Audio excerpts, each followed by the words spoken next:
Buenos días, estimado auditorio. Muchísimas gracias por la hospitalidad, por esta gran oportunidad de conversar sobre este tema tan importante. Agradezco en particular al presidente comisionado del INAI, a don Francisco Acuña Llamas, por facilitar, además de felicitar y facilitar todo el trabajo reciente en estos 5 años que además hemos convivido en esta materia. A don Pedro Salazar Ugarte, director de este importantísimo instituto, muchas gracias por permitirlo, que es todo esto, como lo decía el comisionado Óscar Guerra Ford, es un esfuerzo de retroalimentación y renovación constante. A mis compañeras de la mesa, muchas gracias, un honor compartir con ustedes esta reflexión. Uno de los principios fundacionales de la transparencia y acceso a la información en México se lee en la Declaración de Oaxaca, que apunta a que la información pública en posesión de los poderes del Estado pertenece a las y los ciudadanos. Es sobre esta noción básica que se han realizado grandes esfuerzos institucionales en la materia, comenzando por la creación del IFAI en el 2002, hasta llegar a la reforma en materia de transparencia con la que se le dotó de autonomía constitucional a la ahora INAI y amplió el catálogo de sujetos obligados a transparentar su información. A 18 años de haber emprendido el camino de la transparencia y acceso a la información pública, no me queda duda que se han dado grandes resultados. Sin embargo, también me parece importante detenernos en el giro que ha tenido la conversación pública en torno a las razones que dieron origen a los órganos constitucionales autónomos en general y en esta materia en particular. Para poder analizar el origen de estos órganos, en primer lugar, habría que empezar especificando que cada uno es de naturaleza distinta debido a que se han diseñado y configurado en materias específicas y con fines diferentes. Así, por ejemplo, algunos órganos son reguladores, otros tienen como fin controlar ciertas actividades de los poderes del Estado y otros más apuntan a la evaluación y la medición. En este sentido, a lo largo de mi intervención, si bien hablaré en un primer momento de estos órganos en general, en un segundo momento tan solo me referiré a los órganos controladores como lo es el INAI, es decir, a los órganos autónomos que se crearon para hacerse cargo de tareas que en principio correspondían al aparato administrativo del Estado. En general, sobre los órganos con autonomía constitucional, se puede decir que han tenido 2 momentos de creación. El primer momento se dio en la década de los 90, cuando se le dotó de autonomía al Banco de México en 1994, al entonces Instituto Federal Electoral, a la Comisión Nacional de Derechos Humanos en 1999 y poco más alejado en el tiempo se encuentra la autonomía que se le dio al INEGI en el 2006. En un segundo momento, en 2013, se dio un salto cualitativo. Se le dotó de autonomía al ya derogado Instituto Nacional de la Evaluación de la Educación, al Instituto Federal de Telecomunicaciones, a la Comisión Federal de Competencia. Después tendría autonomía el Coneval, la Fiscalía General de la República y el Instituto Nacional de Acceso a la Información. Como mencionaba, resulta claro que los órganos autónomos son de distinta naturaleza, ya que obedecen a fines distintos. Sin embargo, también resulta claro que todos ellos comparten ciertas características. Al respecto, el Pleno de la Suprema Corte de Justicia de la Nación ha sostenido que, 1, deben estar establecidos en la Constitución, 2, deben mantener relación de coordinación con otros órganos del Estado, 3, deben contar con autonomía e independencia funcional y financiera. 4, deben atender funciones primarias u originarias del Estado. Este último punto me parece clave para establecer la base sobre la cual partir para analizar el tema de la autonomía. En esencia, lo que este punto nos está diciendo es que los órganos con autonomía constitucional realizan acciones que formalmente corresponden a funciones del Estado, pero en las que, siguiendo con lo declarado por la Suprema Corte, se estimó que requerían de garantías de actuación e independencia de los clásicos poderes del Estado por la especialización y su importancia social.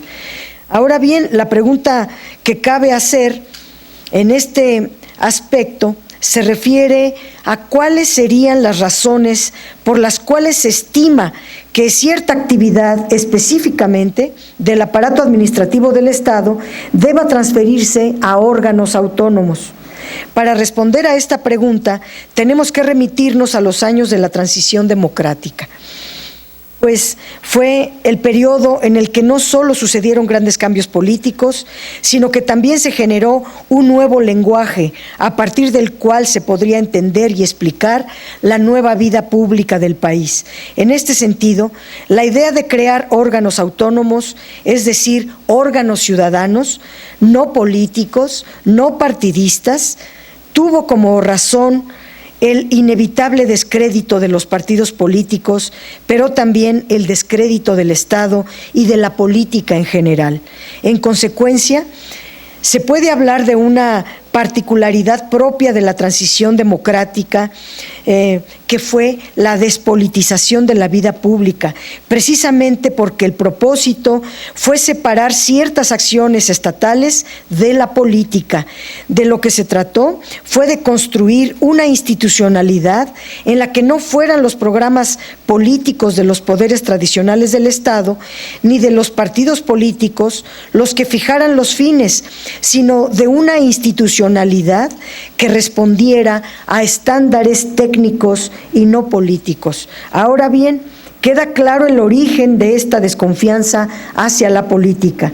No es necesario ahondar mucho para entender que el periodo de transición democrática comienza como una reacción al régimen autoritario, periodo en el cual se mantuvieron en el poder sobre la base de fraudes electorales, represiones políticas, decisiones opacas y unilaterales. En este contexto, resultaba imposible pensar que el gobierno actuaría con responsabilidad en ciertas acciones relacionadas con la organización de elecciones limpias, por ejemplo, o con la transparencia y rendición de cuentas. Reitero entonces que el origen de la desconfianza estuvo claro. Sin embargo, no por ello habría que negar las consecuencias del discurso bajo el cual se le dio sentido a los órganos con autonomía institucional, siendo una de estas consecuencias que ciertos órganos se han fundado sobre la base de la desconfianza hacia la propia administración y política del Estado mexicano. Esa misma desconfianza, sumada al peso habitual que tenían los llamados poderes fácticos, dio lugar a un fenómeno vinculado al descrédito de la política, el surgimiento de algunos organismos civiles que decidieron dictar el rumbo del Estado, aunque algunos con los mismos vicios e inercias que afectaron a los partidos políticos: la opacidad, dominio de élites, primacía del interés individual o de grupo, militancia política, etcétera. Algunos de esos grupos, en materias tan importantes como la educativa, pretendieron suplantar la voluntad de la sociedad, ahogando el espíritu de la verdadera participación y vigilancia ciudadanas. El modelo que adoptó México es un camino que tenemos que seguir mejorando, perfeccionando, lo que implica debatir sus aciertos e insuficiencias, así como lograr que exista una mayor sintonía entre su quehacer y sus funciones del aparato administrativo estatal. Me ha correspondido el honor de ser diputada también en otras ocasiones. Vi cómo se denigraba y cooptaba a ese órgano del Estado por parte del poder gubernamental y de los poderes fácticos como las cámaras empresariales, las empresas de telecomunicación, los grandes consorcios mineros o refresqueros, etcétera, cuyas agendas, claro, frecuentemente están interconectadas con los intereses de las agencias públicas internacionales o corporaciones transnacionales. Un proceso similar vivieron los órganos autónomos, cada uno en su espacio y en sus asuntos. De ahí que sea necesario poner en la mesa la profundización de la autonomía constitucional de los órganos ya existentes, pero modificando los procedimientos de nombramiento de quienes los integran, a fin de asegurar una verdadera representación ciudadana y evitar que algunos sean rehenes de partidos políticos, de grupos de poder, de élites económicas o de presidencialismo. Así podríamos evitar procesos regresivos y prevenir la colonización de los mismos órganos autónomos por los grupos de poder o actores políticos federales y locales. No es secreto que uno de los objetivos del presidente Andrés Manuel López Obrador ha sido recuperar la confianza en la política y en la administración pública.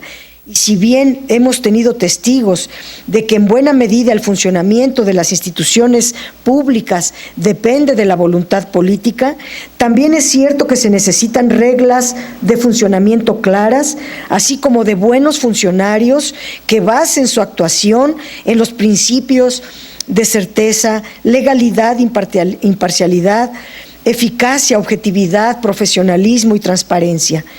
Una ruta podría ser realizar reformas legales para afianzar el carácter ciudadano de las instituciones autónomas, su autonomía, su imparcialidad y profesionalismo, así como reforzar la obligación de sus directivos con la apertura de la información, la fiscalización, la transparencia y la rendición de cuentas.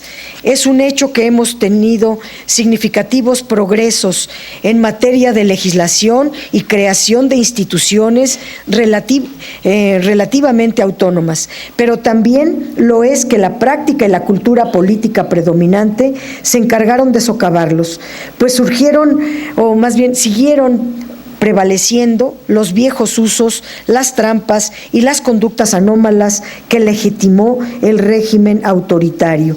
En esa etapa